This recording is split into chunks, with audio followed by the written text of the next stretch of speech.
اعوذ باللہ من الشیطان الرجیم بسم اللہ الرحمن الرحیم۔ سب سے پہلے تو میں ایک بہت ہی اہم بات کرنا چاہتا ہوں۔ ابھی ایک آڈیو لیک ہوئی، آپ نے دیکھا ہوگا، شہباز شریف وزیر اعظم پاکستان سے کوئی شخص بات کر رہا ہے اور وہ کہہ رہا ہے کہ کابینہ میں مزید افراد کو لینا ہے۔ اتحادی کہہ رہے ہیں، پیپلز پارٹی کہہ رہی ہے، تو ایم کیو ایم کا لینا ہے، تو پھر جے یو آئی کا لینا ہے، تو کچھ اور لوگوں کا لینا ہے۔ سوال یہ ہے کہ اس وقت جو ایک سال کی یہ حکومت ہے، اس میں تقریباً 75 کے قریب آپ کے اس وقت کابینہ ہو چکی ہے، اور اگر آپ معلوم کریں ان کے اپنے وزراء سے جو کہ پی ایم ایل این کے، اور ایک تو اتحادی ہیں، دوسرا شہباز شریف صاحب کے پی ایم ایل این کے دوست ہیں، باقی پی ایم ایل این کے دوسرے لوگ نہیں ہیں، زیادہ تر دوست ہیں جو کابینہ کا حصہ ہیں۔ تو جب ان سے پوچھتے ہیں تو وہ کہتے ہیں کہ جناب نہ تو کرسی ہے بیٹھنے کے لیے، 75 اراکین پاکستان کی تاریخ میں تو میرا خیال لانگسٹ کابینہ بن گئی ہے، اور اس کے باوجود بھی کہا جا رہا ہے، تو تقریباً کہتے ہیں پورٹ فولیو بھی بہت سے لوگوں کو نہیں دیا ہے، اور اس کے بعد یہ کہہ دیا ہے اگر اتحادیوں کی حکومت کا مقصد یہ ہے کہ جی اتحادیوں کے تمام لیڈرز جو ہیں وہ کابینہ کا حصہ بن جائیں، تو پھر 75 جو ہے وہ کابینہ کے اراکین کیوں ہیں؟ 575 کر دیں۔ آپ شہباز شریف صاحب ایک تاریخ رقم کر دیں کہ جناب آپ کی کابینہ میں 575 اراکین تھے، کیونکہ معیشت تو ویسے ہی تباہی کی طرف ہے، عوام جو ہے وہ ویسے ہی بوجھ دلے مر رہی ہے، تو اگر 575 اراکین ہو جائیں گے تو کون سی قیامت ہو جائے گی؟ ہاں، اس سے ایک تاریخ رقم بھی ہوگی، اور دوسرے آپ کے اتحادی اور پی ایم ایل این کے دوست آپ سے خوش ہو جائیں گے۔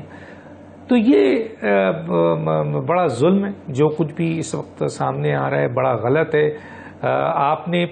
عمران خان صاحب کو ہٹاتے وقت، عدم اعتماد کی تحریک لاتے وقت یہی تو کہا تھا کہ عمران خان صاحب معاشی تباہی کے ذمہ دار ہیں، اور عوام پہ جو اس وقت بوجھ ہے مہنگائی کا، پٹرول کا، ڈیزل کا، بجلی کا، گیس کا، ہر چیز کا بوجھ ہے، ٹیکسز کا، وہ بوجھ جو ہے وہ اس سے عوام مر رہی ہے۔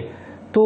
آپ تو اس لیے آئے تھے، تو پھر آپ یہ نیگوشیٹ کرتے کہ ہم 11 اگر اتحادی ہیں یا 9 اتحادی ہیں تو ہمارے زیادہ سے زیادہ 2 3 یا 1 1 اراکین کو لے لیا جائے، تاکہ یہ جو 75 اراکین ہیں، اب ان 75 اراکین کی ساتھ جو اسٹاف ہوگا، پھر ان کا بجٹ ہوگا، پھر ان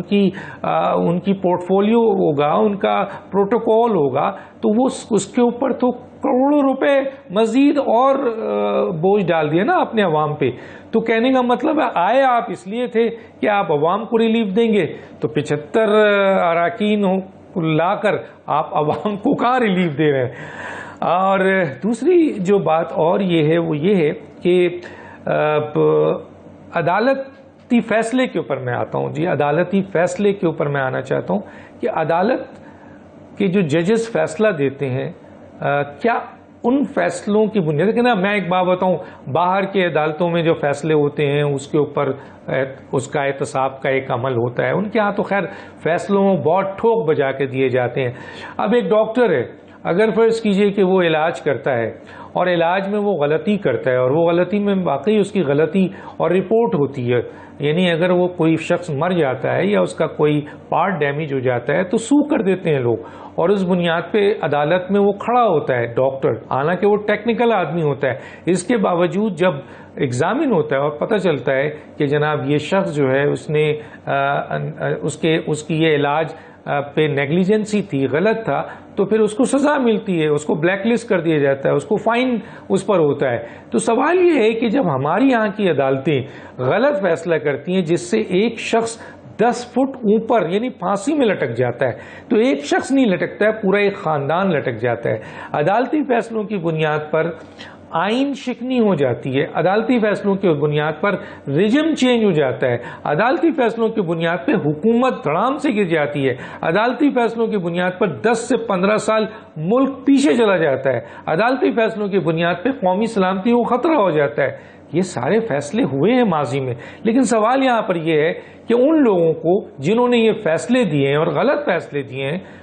ان کا کوئی احتساب کا عمل ہے؟ ان کو کوئی پوچھے گا؟ ان کو کوئی کرے گا؟ سیاستدانوں کے لیے تو ہے، دوسری فورسز کے لیے ہے، لیکن عدالتی فیصلے سے اتنے بڑے بڑے اگر نقصان ہوتے ہیں تو اس کا احتساب کون کرے گا؟ کوئی نہیں، فری ہے، جو چاہیں آپ کر دیں، غلط فیصلہ کر دیں، ملک جو ہے وہ حکومت گر جائے، رجم چینج ہو جائے، آپ کے سسٹم چینج ہو جائے، بندہ اوپر لٹک جائے، پورا خاندان تباہ ہو جائے، آپ کا پوری قومی سلامتی کو خطرہ ہو جائے آپ کا فیصلے سے، لیکن اس فیصلے کے اوپر پکڑا بھی جائے وہ فیصلہ کہ جی یہ آئین کے خلاف ورزی ہے، یہ آئین شکنی ہے، تو آپ کو کوئی کچھ نہیں کہتا۔ تو یہ ایک بڑا امپورٹنٹ میٹر ہے کہ عدلیہ کا بھی احتساب ہونا چاہیے، اور اس کا احتساب کیا ہے؟ آپ کہتے ہیں جوڈیشل کمیشن ہے، جوڈیشل کمیشن کون ہے؟ وہ بھی تو ججز ہیں۔ اگر آپ اپنا فیصلہ کریں گے تو آئندہ آنے والے وقت میں آپ کا بھی کیس جوڈیشل کمیشن میں جائے گا، تو کتنی ججوں کو غلط فیصلوں پہ سزا دی گئی ہے، میں اتنا پوچھنا چاہتا ہوں، یہ بتا دیجئے آپ۔ تو یہ چند باتیں تھیں جو میں نے کہا آپ کے گوش گزار کر دوں۔ ڈاکٹر دانش کو یاد دیجیے۔ اللہ حافظ۔